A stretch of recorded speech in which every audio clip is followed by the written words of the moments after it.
திருவண்ணாமலை மாவட்டம் ஆரணியில் மாணவர்கள் மோதலில் கத்தி குத்து விழுந்திருக்கிறது. ஒரு மாணவருக்கு 2 மாணவர்கள் மோதிக்கொண்டதில் ஒரு மாணவர் தாக்கியதில் இன்னொரு மாணவர் காயமடைந்திருக்கிறார். கூடுதல் விவரங்களை செய்தியாளர் நந்தகுமாரிடம் கேட்கலாம். நந்தகுமார், தற்பொழுது அந்த காயமடைந்த மாணவர் எப்படி இருக்கிறார்? எதனால் மோதல் ஏற்பட்டது? இந்த கத்தி எடுத்து வந்தது தொடர்பாக பள்ளியில் ஏதேனும் விசாரணை நடத்தப்பட்டு வருகிறதா? விவரங்களை பதிவு பண்ணுங்க. வணக்கம். ஆரணியில் பள்ளி மாணவர்களிடையே மோதல் ஏற்பட்டு ஒரு மாணவன் கத்தி குத்து இன்னொரு மாதம் காயம் ஏற்பட்டு ஆரணி அரசு மருத்துவ சிகிச்சை பெற்று வராங்க. இது சம்பந்தமா ஆரணி டவுன் போலீஸ் விசாரணை மேற்கொண்டு வருகின்றனர்.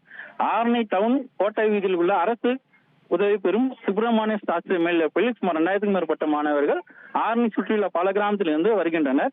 இதுல ஆரணி சுந்தரிங்கப்பட்டு கிராமத்தை சேர்ந்த நெசவு தொழிலாளி மேகநாத மகன் சதீஷ்குமார் இந்த பள்ளியில 10ஆம் வகுப்பு படிக்கிறாரு. அதே பள்ளியில சுந்தரிங்கப்பட்டு கிராமத்தை சேர்ந்த வசீகரன் என்ற மாணவனும் பயின்று வருகிறான். இந்த நிலையில இன்னைக்கு வழக்கம் போல அரசு பேருந்துல 2 மாணவன் ஒன்னா வராங்க.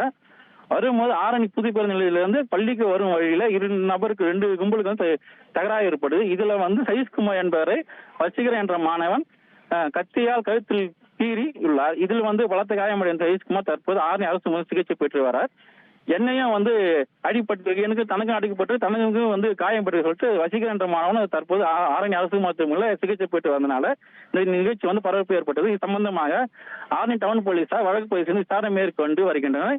இது மட்டுமின்றி பள்ளி நிர்வாகம் சம்பவ இடத்துக்கு மாணவர்களிடையே பேச்சுவார்த்தை நடத்துகிறாங்க. என்ன சம்பந்த பிரச்சனை விசாரணை நடத்தி வருவதால் இந்த பகுதியில் பெரும் பரபரப்பை ஏற்படுத்தியுள்ளன.